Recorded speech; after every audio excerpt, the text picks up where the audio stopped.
श्रोता प्रेमियों, मैं राम सागर शास्त्री आप लोगों के समक्ष रखने जा रहा हूं एक प्रसंग, रावण यज्ञ विध्वंस।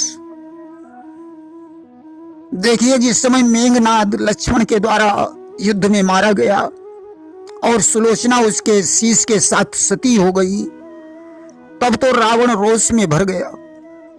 उसने विचार किया कि हमारे विनाश की जड़ सीता है, इसलिए आज मैं सीता को ही समाप्त कर दूंगा, सारा झंझट दूर हो जाएगा। आज तो उसने हाथ में तलवार उठाई और अशोक वाटिका के लिए प्रस्थान कर दिया। सीता जी राक्षसियों के बीच में बैठी हुई थी। रावण को क्रोधावेश में आते हुए देखकर वे भयभीत हो गईं।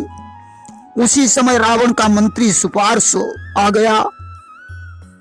उसने कहा, महाराज दशानन, आप तो वेद विद्या में निपुण हैं, फिर आप एक स्त्री का वध कैसे कर सकते हैं?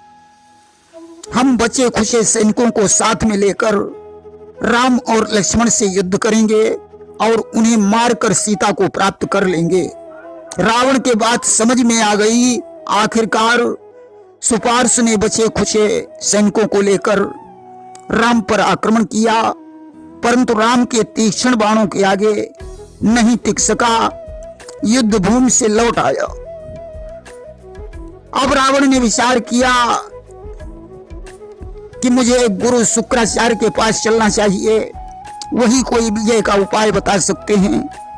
आज रावण शुक्राचार्य के पास पहुंचा, उन्हें नमस्कार करके कहने लगा, गुरुदेव, राम ने हमारे सभी राक्षसों का विनाश कर डाला है। आप जैसे महान गुरु के होते हुए भी हमारी पराजय हो रही है।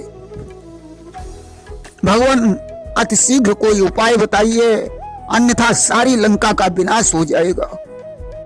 शुक्राचार्य ने कहा, दशानन, किसी एकांत देश में अजेय यज्ञ का आयोजन करो।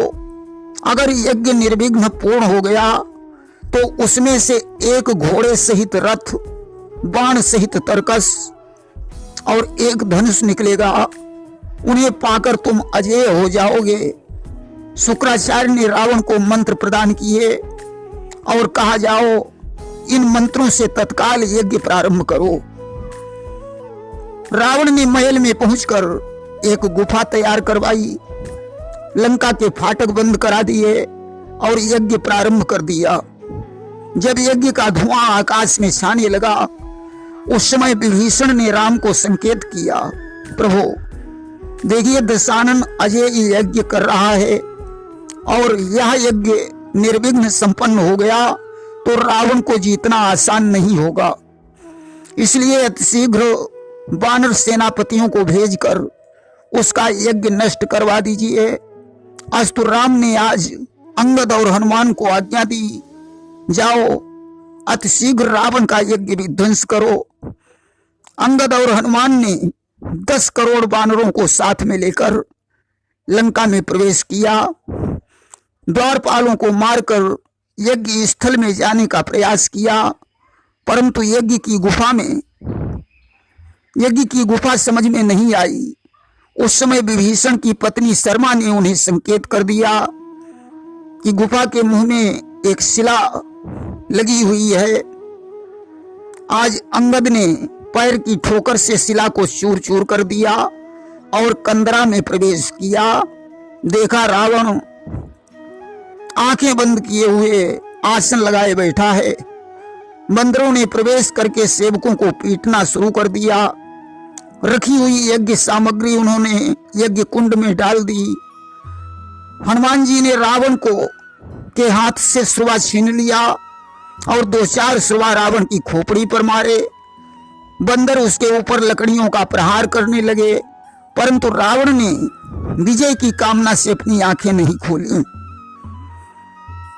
अंगद दौड़कर अंतःपुर में पहुंचे और उन्होंने मंदोदरी की चोटी पकड़ी और रावण के पास ले आए और उसे भयभीत करने लगे। दूसरे बंदर रावण की अन्य पत्नियों को ले आए और उन्हें सताने लगे। आखिरकार मंदोदरी ने रावण से कहा, स्वामी, तुम कितने निर्लज्ज हो, तुम्हारे सामने हमारी बेइज्जती हो रही है और तुम यज्ञ कर रहे हो। अरे जिसकी पत्नी को उसके शत्रु मार रहे हों, उसके जीने को धिक्कार है। अब तो मंदोदरी के वचनों को सुनकर रावण क्रोध में भर गया। आज उसने तलवार उठाई और कहने लगा, मंदोदरी को छोड़ दो, अन्यथा परिणाम अच्छा नहीं होगा। वानरों को अब मौका मिल गया, उन्होंने यज्ञ विध्वंस कर दिया और सभी वापस लौट आए। इधर रावण ने मंदोदरी को समझाया, प्रिय, सुख और दुख दैव के अधीन है, इसमें हमारा कोई दोष नहीं है। मंदोदरी, तुम शोक मत करो, अब मैं राम के साथ युद्ध करूंगा, या तो उन्हें मार कर आऊंगा या मैं उनके हाथों से मारा जाऊंगा। यदि मैं युद्ध में मारा जाऊं तो तुम सीता को मारकर मेरे सबके साथ सती हो जाना।